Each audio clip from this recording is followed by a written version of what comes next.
Facing the rising sun of a new day begun. Let us march on till victory is won. Hello, everyone. Thank you so much for tuning in for this week's Black History Reloaded, Lasting Questions. I'm your host, Mr. Devinaire, the all-time gentleman. Tonight, I have the esteemed privilege and honor of interviewing someone whose story has literally captured all of America and have left everyone knowing her name.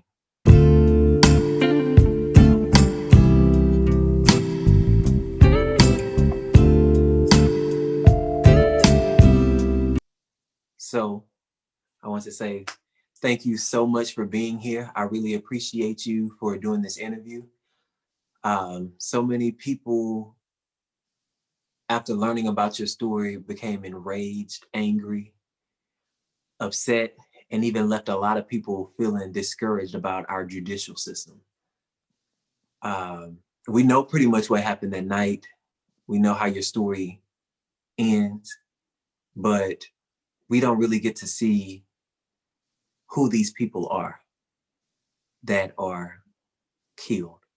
So I want to shed light on your life and not focus so much on your death.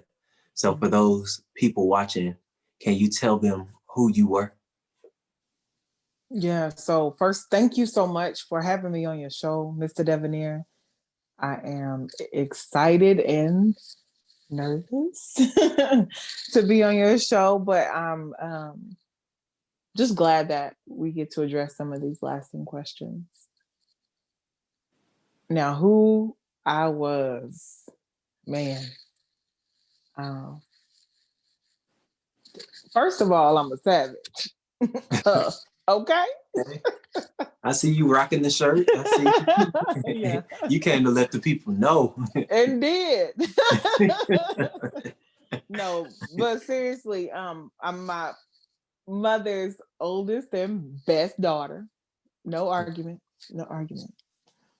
um, I was a healthcare worker, getting ready for EMT school to do great things because I love people. So I really just wanted to be a difference maker. Um, but regular smegular me, just me. That's who I was. Well, I can definitely say that nothing about you was regular,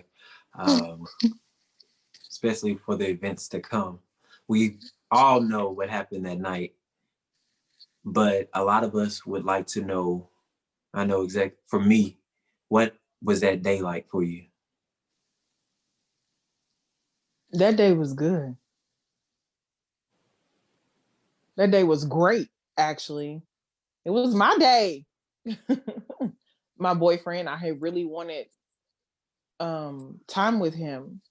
And so he took me to my favorite restaurant. We rode around and acted stupid, made some videos in the car, sang, I don't know if you know that, but I'm a, professional singer in my head.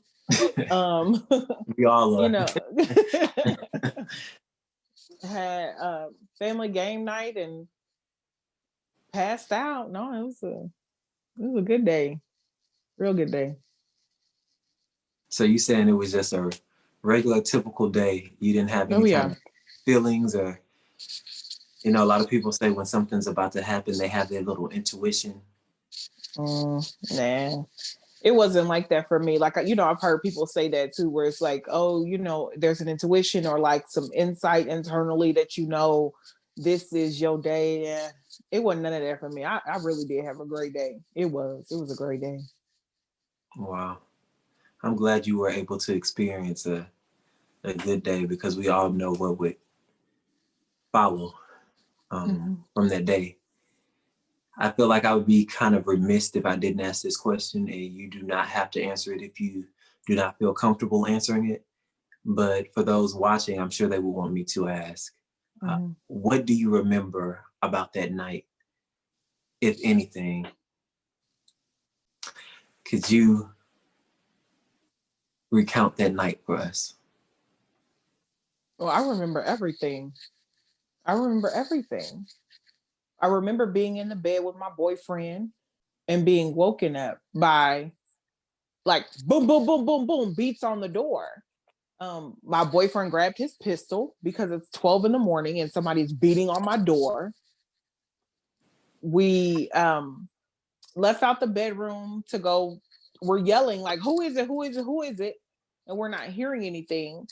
So we left out the bedroom and we made our way to the front door. But while we were in the hallway, because the way my apartment was set up, you had to go, from the bedroom to the hallway in order to get to the front door. But when we made it to the hallway, boom, front door bust open. Immediately, my boyfriend fires a shot because we don't know who's at my door. It's 12 in the morning, And I don't know if I can say this, but all hell broke loose. All hell broke loose. Shots start boom, boom, boom, boom, boom. I mean, stuff is breaking. I see bullets flying, holes going through, and then like I black out. When I come to, I'm grasping for air. And I hear him on the phone. I hear him on the phone saying, "Please come help. They're shooting, and my girlfriend has been shot." And that's when I realized I was shot. So immediately I try to render aid to myself, right? It's what I'm trying to do. I apply pressure to a gunshot wound, and another wound begins to squirt and splurt out blood. And I realized at that point, like, okay, I can't do this myself. Somebody's gonna have to come, save me. And since he's on the phone, I hear policemen outside. So I knew, they're on their way in. And I'm laying there, 20 minutes pass and still nobody is coming for me. And at that moment, that I knew I was going to die. And that's what I remember. Wow. I want to say I'm so sorry that happened to you. Did not have happened to you. Mm. And I just wish things could have happened differently. Yeah. And I know you passed, but I want you to know that your life was not in vain. And I want to know that event, that night, made you a martyr. I'm not sure if you're familiar with that, but you definitely became a martyr on that night. Wow. Can you tell the people, knowing that now, can you tell the people, do you regret being a martyr?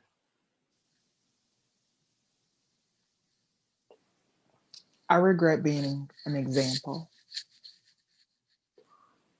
If I had to be an example, since I had to be an example, I'm fine with being a martyr because you need to know who I am. But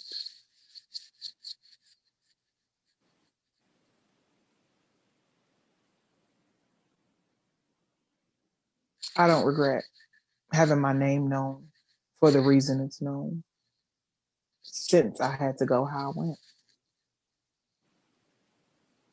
Wow. So young, full of life. We can see just this interview for me has allowed me the opportunity to get to know you a little bit more. Mm-hmm. And you were young. Oh yeah. Oh yeah. I cannot stress that enough. And for me, I just expect to wake up tomorrow. For those who don't really realize that tomorrow's not promised. No. Knowing everything that you know now, do you have any regrets? I know I asked if you regretted being a martyr, but as far as your life being taken away from you so young, do you have any regrets about that? I regret not being a mother.